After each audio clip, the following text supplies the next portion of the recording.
restrooms are available outside of the event center. There are additional restrooms also available inside the office, and staff will be available to guide you and take you inside the appropriate area. Now, the video of the ceremony will be available on YouTube by searching for Texas Organ Sharing Alliance. And there's also QR codes available for families to scan as well. And the video presentation with donor hero photos will also be repeated for viewing after the ceremony. So we'll be starting in just a few minutes.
Good afternoon, everyone. Thank you for joining us for this special event, the Wall of Heroes Dedication Ceremony, honoring donor heroes from 2024.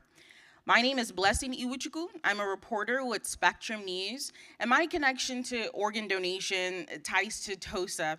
Back in 2022, I did a story on the Texas Organ Sharing Alliance regarding their organ donor delivery drone that they were looking into back in 2022 during that pilot program. And I'm sure, like some of you, most of you, I also signed up to be an organ donor on my driver's license as well. So that's kind of my connection to TOSA and to this place and to San Antonio. Now, to start our ceremony, we have invited members of the San Antonio Fire and Police Joint Color Guards for the presentation of colors. Now, if you're able, please stand.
Thank you.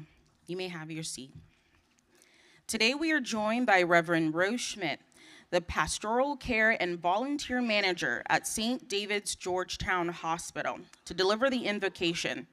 Reverend Schmidt has a personal connection to organ donation, with her own son, Giovanni Gino Polari, becoming an organ donor in 2019. Reverend Schmidt, let's give her a round of applause.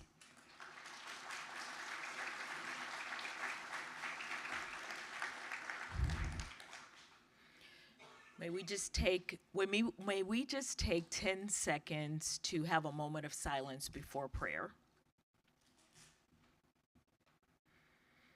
Precious Lord, we come before you to honor 248 individuals, precious souls, heroes who have given their life to save others.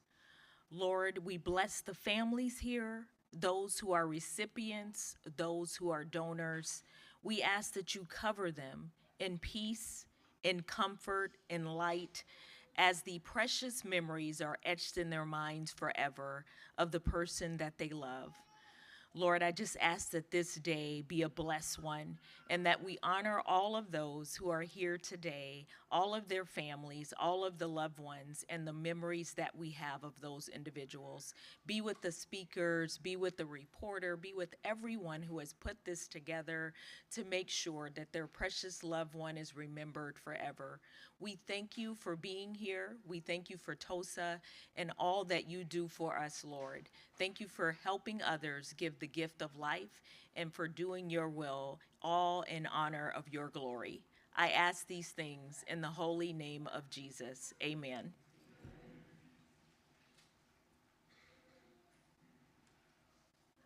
Thank you, Reverend Schmidt.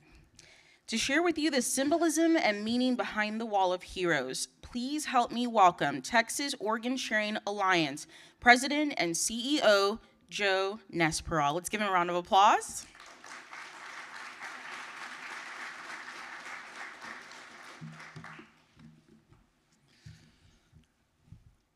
Families, thank you for joining us today. We are honored to welcome you to our Donor Memorial Garden and today's dedication. On behalf of TOSA staff and the governing board, many who are here with us today to thank you in person. Today, we're here to honor and celebrate the power of organ donation and your loved one who selflessly saved the lives of others. The Wall of Heroes pays tribute to the children and adults who gave others a second chance at life through organ donation. They are heroes from our 56 county service area, from Waco all the way down to the Rio Grande Valley. And this garden is a sacred place for us all to reflect on the generosity of your loved ones and the lives they saved. Their gifts have brought hope and new beginnings, so many, and their legacies will forever be cherished. Today we honor these organ donors and also you, the donor families. As we dedicate the newest section of the Wall of Heroes, please know that our staff, TOSA's governing board, and the thousands of people who await an organ transplant are so appreciative of your loved one's gift every day. Thank you very much.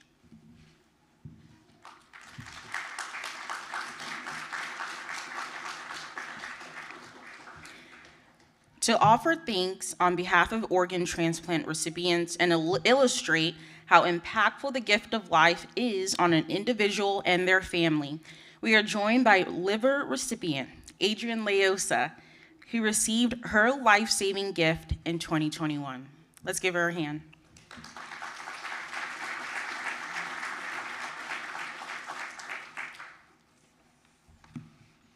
Hi, everybody. Hi. I'm really excited to be here today. Normally, I just tell my story without papers, but today I've got papers. It is an honor to be here celebrating so many incredible people today. I feel a little silly talking about myself in this room, but I have a purpose here today, and so I'll start by telling everyone my story. My name is Adrienne Leosa, and I'm 40 years old. I live in Austin, Texas, and I received my liver transplant on June 8th, 2021 at University Hospital in San Antonio. A little bit of a background about me. I grew up in Austin. I am a happy gal. I like to have fun. And I never really had any health issues, except the only thing I struggled with was my weight.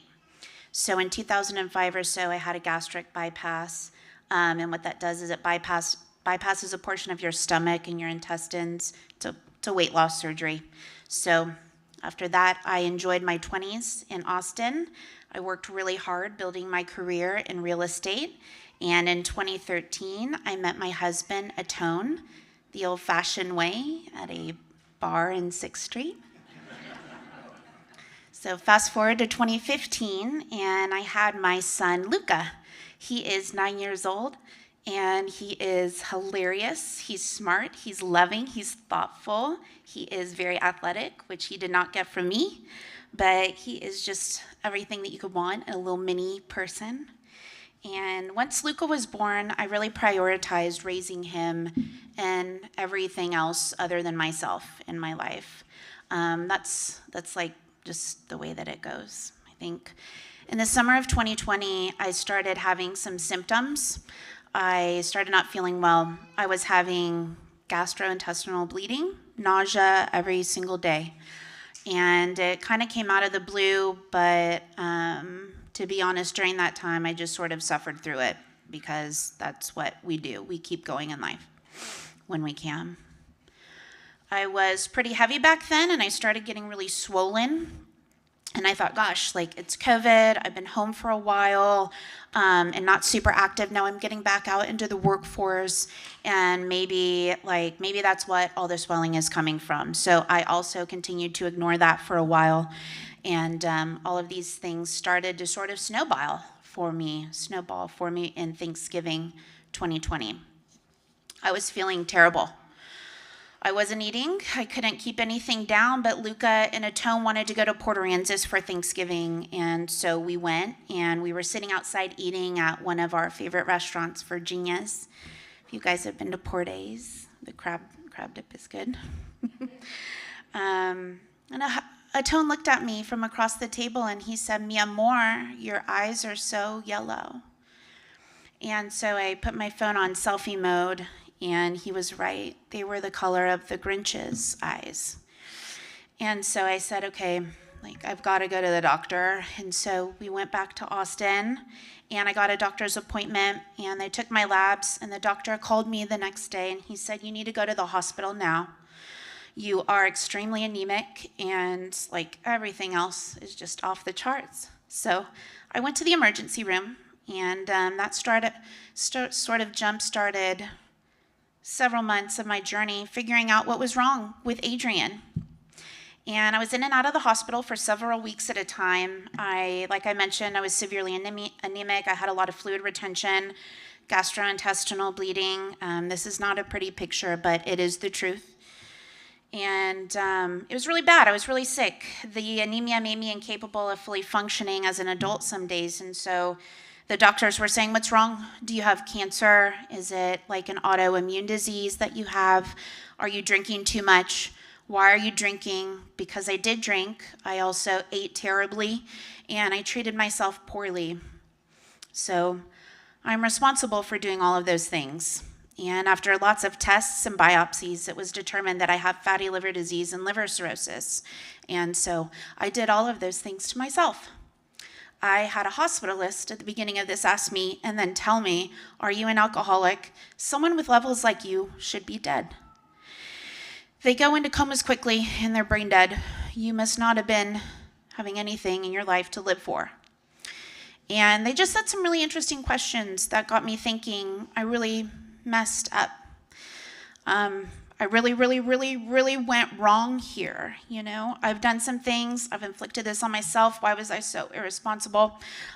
So that's where my mindset was at. And I bounced around in different hospitals. I saw a lot of different specialists. I had weekly blood transfusions, but I was still getting increasingly worse. I couldn't drive. The swelling in my legs was terrible. I had 17 stairs in my house, and it took me 10 minutes to get to the top of the stairs every night. I had to sleep in a separate bedroom from my husband, and he had to lift my legs up into the bed because it was just so painful and really impossible for me to move. So I began to struggle with wanting to live and with the purpose in my life, because that was not a great way to live. So as my visits with specialists and hospitals become longer, I started getting asked by doctors, "Have you considered a liver transplant? Have you thought about a liver transplant?" And my answer to them was, "God, no. No. This is something for people who are dying. I did this to myself, and I don't deserve something like that." No, I had not thought about that. And what you guys are going to do is you're going to fix me, and you are going to treat these symptoms. And I I'm going to be okay. I'm not getting in line in front or with people who have had lifelong illnesses that need transplants. I'm not getting in line with them. Please fix me now. By this time, we started to learn that if you have underlying liver issues and you don't properly manage your nutrition and alcohol consumption after a gastric bypass, it can be very detrimental to your liver. One of the doctors ultimately performed a surgery on me in Austin to help curb my gastrointestinal bleeding. We went through that surgery, and unbeknownst to me, they decided not to give me morphine after the surgery. It would have been really hard on my liver. So it affected my kidneys so much that they had started to shut down, and that's where the edema and all the swelling comes from. My kidneys were affected as well. So after the surgery, without immediate pain medicine afterwards, I started to break down. I was shivering and shaking. I had a hard time communicating, and I was beginning to retain a massive amount of ammonia in my brain. And so the way that you get rid of ammonia in your brain is you take diuretics. Go number 1 and number 2. This is, again, a terrible picture, but it's the reality. So at that point, it became, had you considered a liver transplant? Had you thought about a liver transplant? Do you need a liver transplant? And how soon can you get one because you're about to die? So on May 9th, 2021, which was Mother's Day, they transported me from Seton in Austin to University Hospital in San Antonio. When they rolled me in, I was a complete disaster, just an absolute disaster, you guys. It was so bad that the first doctor that saw me they almost turned me away. Like it was almost beyond intervention at that point. But truthfully, the thought of coming to San Antonio every time makes me very happy, and it makes me smile, because despite that initial reaction, arriving at University Hospital is what kickstarted my journey in depth to getting a liver transplant. The first nurse that I had in San Antonio, her name was Adrienne, like me. And so as soon as my dad left the room and my husband left the room, she looked at me and she goes, "Girl, you look terrible." And I was like, "Adrienne, I know." And she goes, No, you look really bad." And I said, "Okay, like, Adrienne, I get it, like, I know." And she was like, "We're gonna get you out of here. We're getting you out of here. This isn't gonna work. We're getting you out of here." And I said, "That sounds great. Like, let's do it." And so I began the process of applying to get on the transplant wait list and obtaining approval by my insurance company, and also approval by the transplant clinic in San Antonio and their surgical team. They were gonna meet me and they were gonna decide whether or not I was a good candidate for a liver transplant. And I thought to myself, wow, like, that's a great question. Am I a good candidate? And am I worthy of receiving this? And the answer to myself that I knew deep down in my heart was yes. Not only am I a good candidate, but I am the best candidate. No one tried to do better in so many ways in their life than I did. I went from thinking that I don't deserve this transplant because I did this to myself, to I'm gonna fight for myself because my son needs me, because my husband needs me, because my friends and family need me. I'm good, and I'm going to do good. So while I was waiting, I implemented a daily routine. I got up at 5 o'clock in the morning, and I would put my makeup on, and I would order a protein breakfast if I was allowed to eat or drink that day, and I'd get out of my bed, like Adrienne said, and I would wait for my doctors to come in and start putting together my plan for the day. My tests, my treatments, the dialysis, my hospitalist, my nephrologist, my hepatologist, my occupational therapist, my physical therapist. The whole gang was there every morning, and they came in and we came up with our plan every single day. They determined that my MELD score was a 42. And after a very scary week or so, I was approved by the surgical team and the transplant team to get on the list and wait for a transplant. So Like, we're going to do this. The 2 to 3 weeks that I waited for my transplant was probably the most impactful period of my life to date. It is a very strange experience to be dying and waiting on a transplant list. I wanted to live, but I knew someone else was going to have a very different reality. I didn't watch TV.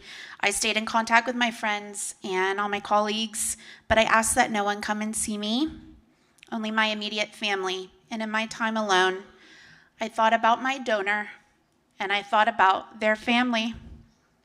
I thought about what might have been happening in their lives in these moments, and I prayed for them, and I tried to send my positive energy out the window of my hospital room. I tried to laugh and I tried to joke with my doctors and nurses. I tried to be positive. I told myself what I would do, and I made some promises to myself if I lived. And on June 7th, I was in the hospital, and I got a call.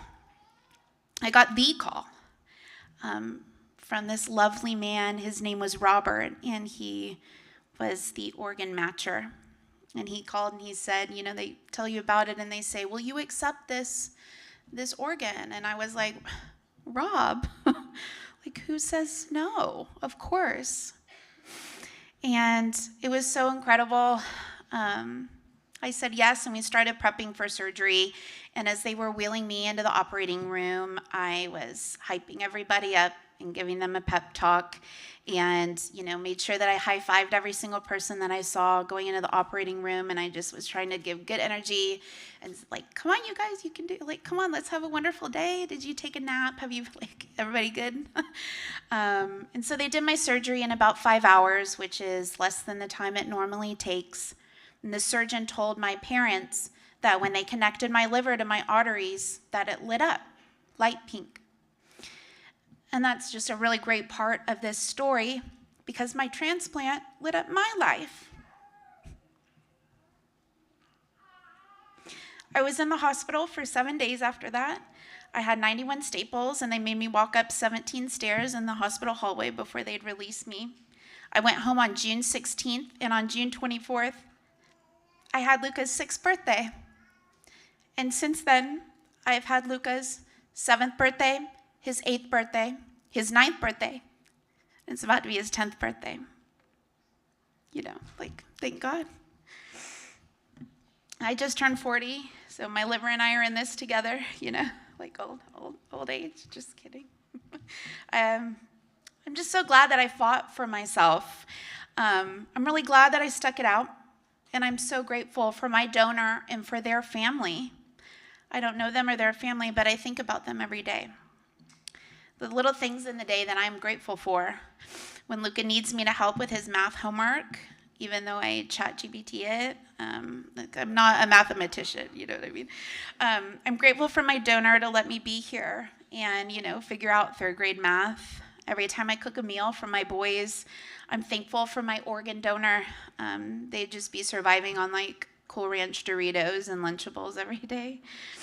So I'm so glad that I can continue on and that I can be here for Luca and my husband and my parents and my friends and my family, my work family.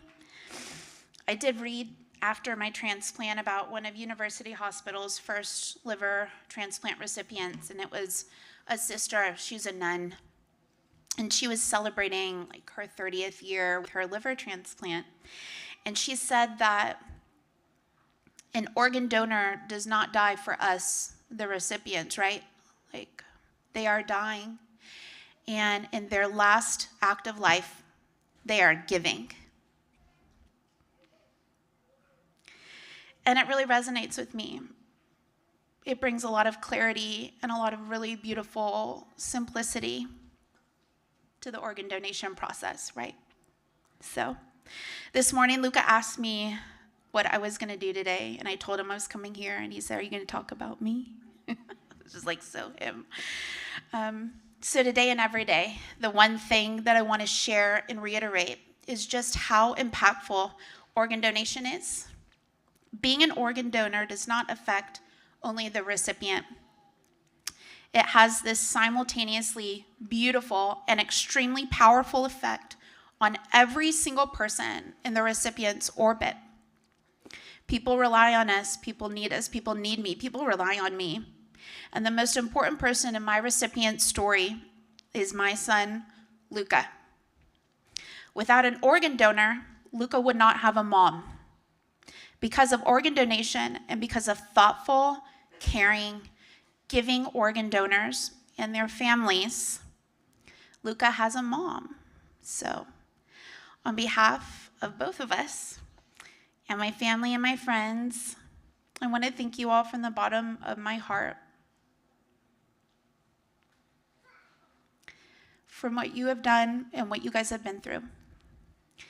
Today is an exceptional day. And I hope that you guys celebrate lives, and I hope that you guys celebrate yourselves. This is my story. Thank you.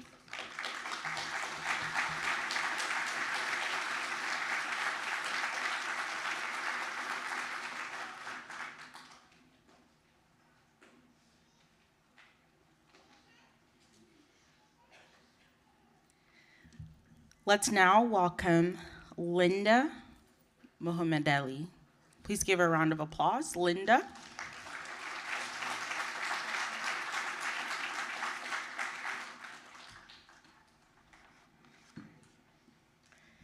Thank you, Adrian, for your powerful testimony. Donor families, my name is Linda Muhammad Ali, and I'm a Donor Family Services Coordinator here at TOSA. I want to echo the welcome from our CEO. We're so thankful to have you here with us today. I've had the privilege of speaking with many of you following the loss of your loved one to learn more about them and your families. We understand the pain you feel from your loss is still very new, but we hope today's ceremony brings you comfort. You chose to give light amidst your darkness, and we know the donation decision will create ripples of hope that will be felt for years to come. To recognize the donors from 2024, we've created a video of appreciation that we would like to now share with you.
The Wall of Heroes is a sacred place for families, our staff, as well as the donation and transplantation community. It's a place of tranquility and reflection that stands as a testament to the life-saving power of organ donation. Representing thousands of donor heroes and thousands of lives saved, we hope you can find comfort here knowing your loved one's gift is cherished. When we look at the Wall of Heroes, we are reminded of the selflessness and compassion of your loved one and your family. We're honored to support you to celebrate the legacy of organ donors and their impact on others. Thank you for giving the gift of life, the greatest gift of all. On behalf of our staff and transplant recipients, thank you. Durante un momento profundamente emotivo, tomaste la decisión o apoyaste la decisión que tomó tu ser querido de dar el regalo de vida, creando un legado de esperanza. Es un privilegio ser testigo del impacto que ha tenido tu ser querido y esperamos que la ceremonia de hoy pueda brindarle sanación mientras que su duelo continúa.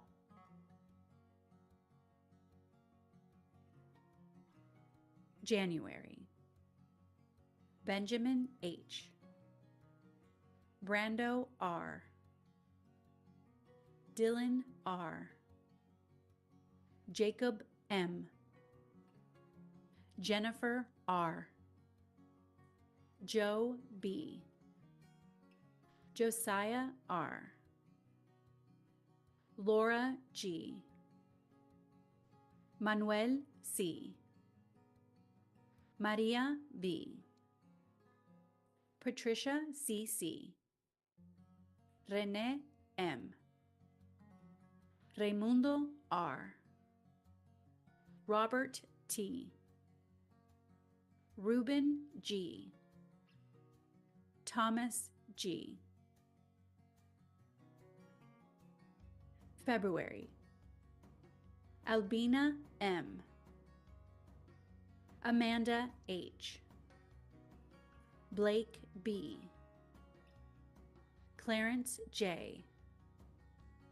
Clifford B. Dana L. David M. Desiree T. Diamond A. James T. Jorge D. Juan A. Mark Q. Naomi R. Pedro O. Ricardo R.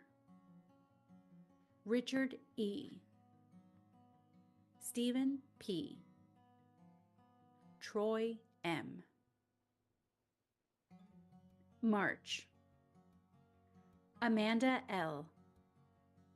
Antonio H. Austin B. Barry S. Brian M. Caleb F. Cesar T. M. Christian S. Christina D. Cheyenne S. David T. Dylan H. Evan B. Francisco T. Gerardo S. Jennifer M. R.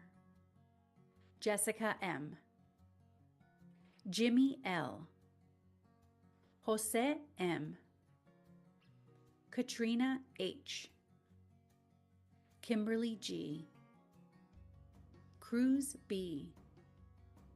Luis B. Meredith E. Michael S. Millie R.B. Nancy J. Reynaldo R. Robin M. Robin S. Scott M. Walton H. William H. April. Angel H. Antoinette B. Autumn F. Beatrice G. David T. Denise B. Elvira G. Iris D. Ismael V. Kevin S.L. Lauren C. Leonard M. Marcus H. Mark L. Martin H. Melissa N. Michael E. William D. May. Angelo G. Arturo F. Azariah F. Brian N. Carlos F. Cassandra M. David A. Dolores L. Gregory M.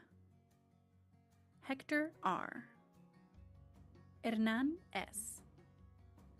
Jamie C. Jose F.R. Jose O. Linda V. Marco M. Mario C.M. Mario R. Michael H. Richard G. Sanaya N. Timothy H. June. Adrian F. G. Angela G. Anando A. Charlie E. Dennis G. Janet C. Jason A. Jason H. H. Jason M. Jennifer N. Jonathan A. Jonathan L. Jose M. LeHazel D. Luther K. Mark S. Michael S. Nathaniel K. Norberto H. Sergio O. Sean M. Rocky H. Tammy S. Troy H. William S. July. Amanda M.P. Arturo M.G. Ashley O. Cheryl F. Eunice M. George M. Isaiah L. Jasmine R. Janice S. Jesus V.O.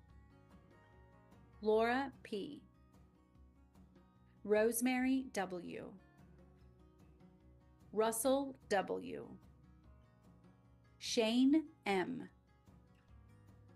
Susan J. Tarika D.T. August. Abigail P. Alexis M. Alize P. Andrea N. Brittany C. Chase H. Christopher O. Daniel D.S. David F.M. Daquan O.B. Eden L.M. Edward C. Emmanuel H.C. Gray B. Hubert C. Jesse C. John W. Johnny M. Malith J. McKay D. Rogelio R. Roxanne M. Timothy W. September. Alma V. Amber G. Amaya M.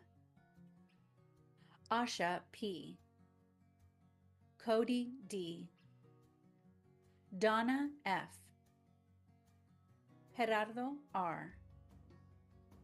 Jesse B. Josefita R. Juan C.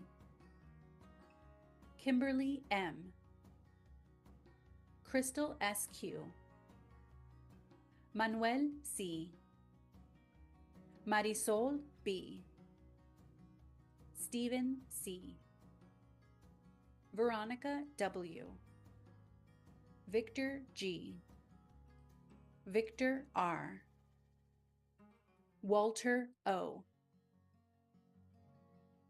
October: Aurelio F., Brian C., Colton R., Corey F., Diego F.H.,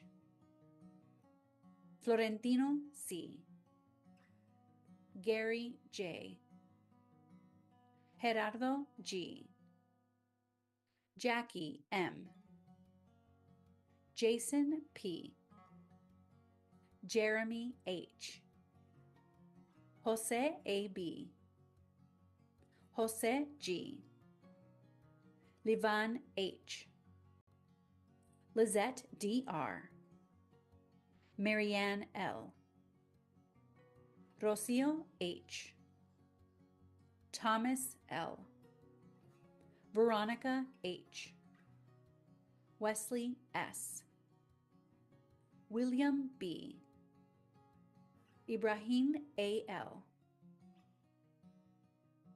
November: Andrea C., Anthony Y., Benjamin K., Christine F., Christine W., Desiree E., Frank S., Gregory W., Juan B.S., Kaylee H., Landra S., Marianne A., Matthew L., Roberto L., Rogelio P.M., Ronald M., Zachary G. December: Andres M., April K., Carl H., Carlos S., Daniel G., Drew B., Elude H., Eric T., Evelina C., Henry R., Heriberto V., James S., Layla C., Mary E., Omar G., Panfilo S., Pedro B., Vanessa A.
We're beyond grateful to all our donor heroes and their families. On behalf of the Donor Family Services Department, I want to recognize and thank TOSA staff who have volunteered to help to make today's event run smoothly. It was important to many of them to show up for this event. From all of us at TOSA, thank you for entrusting us with your loved one's gift.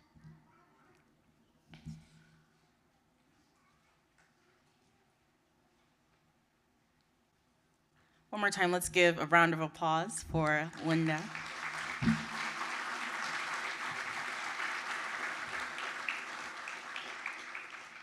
Now, we are so honored that so many of you have come today to celebrate the gift of life and see your loved ones medal.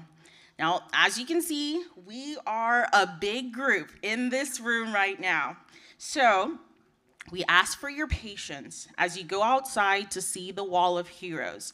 Now, in the interest of safety, we're asking everyone to make a line around the room to head out to the Wall of Heroes, where a staff member will help you locate your loved one's medal and assist with photos. Now, as a reminder, the video tribute with your loved one's photo will be played again to view while you wait.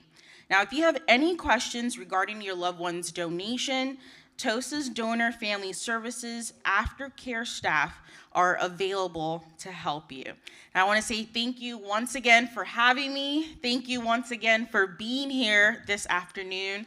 And thank you so much for your loved one's special gift. Have a great day.